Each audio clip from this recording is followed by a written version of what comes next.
You may not know, but there's a Monday night football game, Tuesday for me, Tuesday morning, that's happening between the Philadelphia Eagles and the Kansas City Chiefs for them at home. So let's get into the matchups that matter and see how the Eagles could possibly slow down, stop, impede, or get the run over by these motherfuckers in red. What's up, it's your boy Centron coming back at you with another analysis video. And I kid you not, that's my real name. Excited for this Monday night, Tuesday morning matchup between these two teams. The previous two Super Bowl teams, one at 8-1 and the other at 7-2, top of their conferences. And we'll see how it goes, man. But it's going to be an exciting game. So let's get into the matchups here. The Eagles linebackers and safeties, and maybe the corners versus Chiefs Hall of Fame tight end Travis Kelce.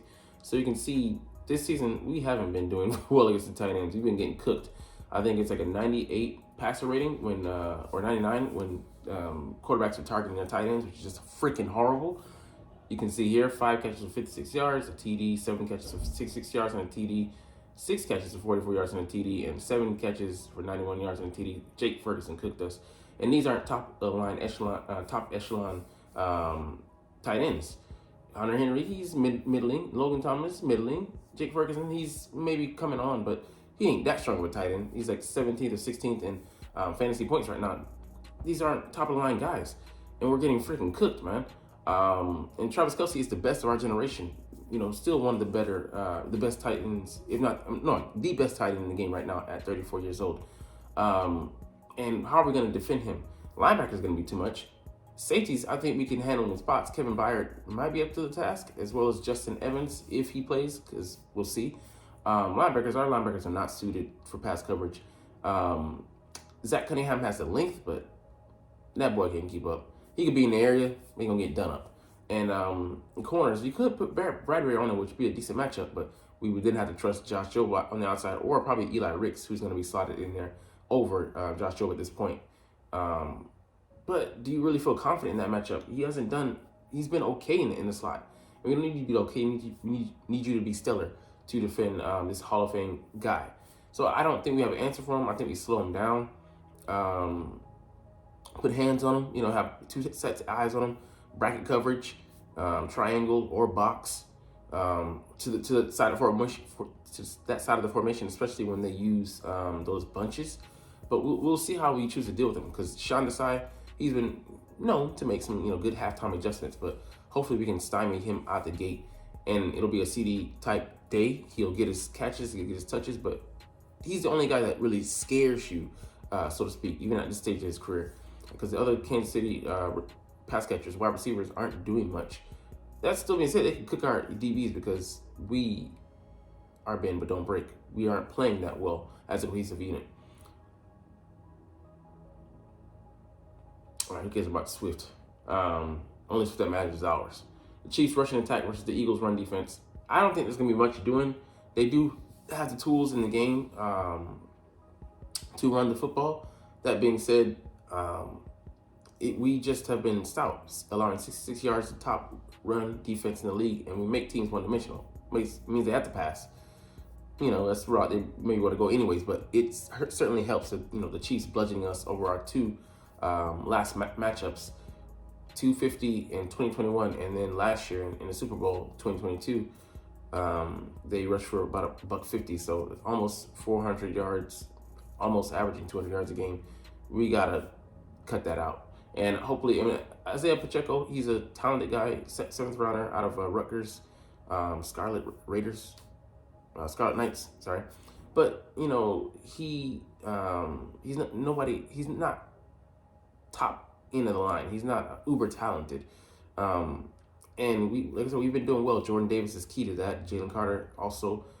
It's been addition by subtraction with Hargrave out of here. I felt like we upgraded that position, and the stats probably would show that. But like I said, they have the guys, Trey Smith, Creed Humphrey, and Tooney are some good guys on the interior, but it's a problem with the tackles actually holding up and run blocking. I did the short on this yesterday.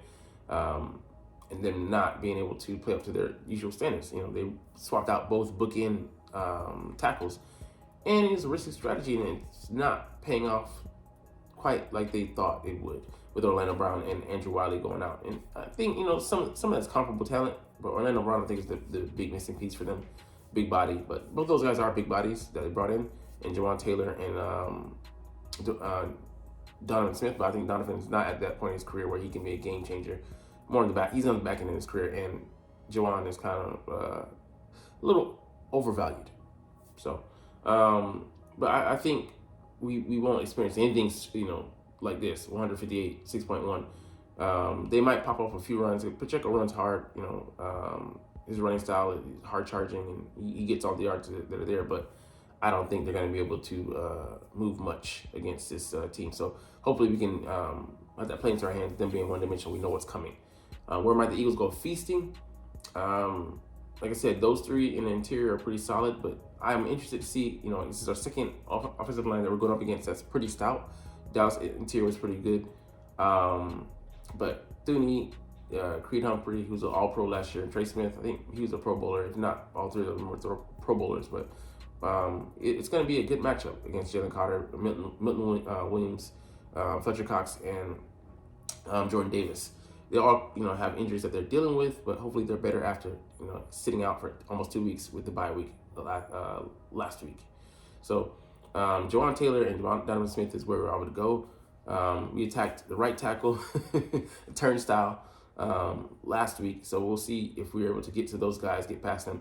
It should be an equal playing field. We should be able to play to our speed, and we play with our speed, and having Sweat and Brandon Graham, maybe Nolan Smith, and Hassan Reddick attack those tackles on the outside, especially Jawaan Taylor. See it, he's been penalty prone. I think he has 10 or 11 called penalties on him.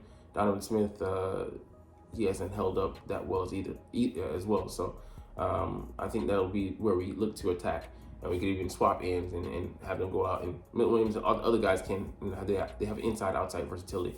So we might look to, put those guys on the outside and rush the interior with that speed. See if we can try them on the inside, but as well as just run some stunts and games up front for those boys. Let's see, number 4 here, the rushing attack versus the Chiefs run defense. So we've cooled off pretty harshly. You can see after the Buccaneers game, just a precipitous drop. Rams, that's a decent average, but after that, man, it's kind of been abysmal. Kind of hitting a low with the Commanders here with 59 yards, 2.7 average. It's just piss poor. We got to be better. We kind of we've abandoned the run, like America does children. Children left behind. They can't, keep up. But we could get right, we weren't really pointing in the right direction. And a lot of these were, scrambles by Hurts and then RPOs that count as, a run pass, option.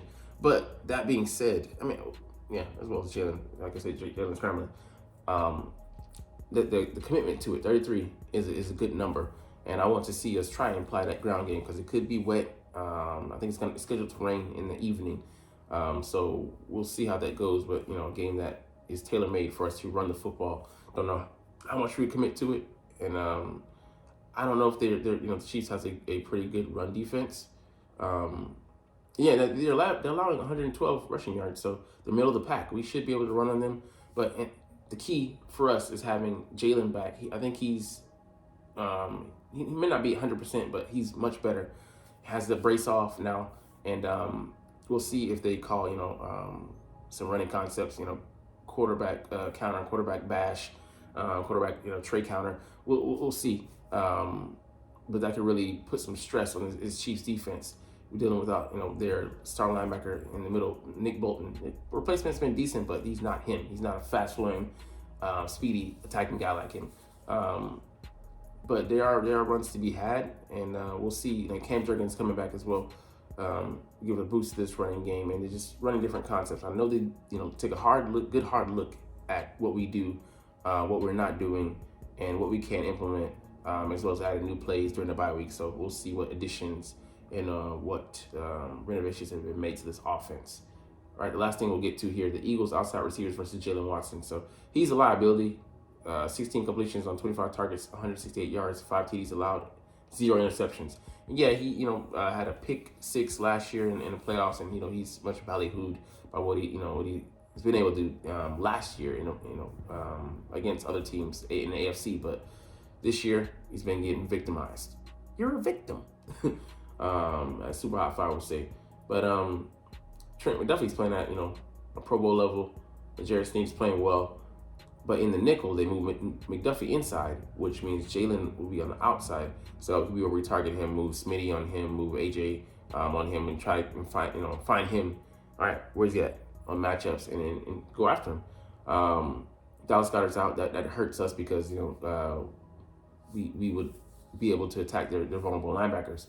But we're gonna play a lot of 11 personnel, which means one tight end, one running back, and 3 wide receivers. So that third wide receiver will be going up against him.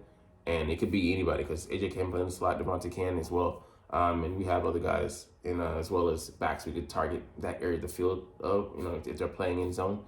But it's a very favorable matchup, and we got to find a way to take advantage. I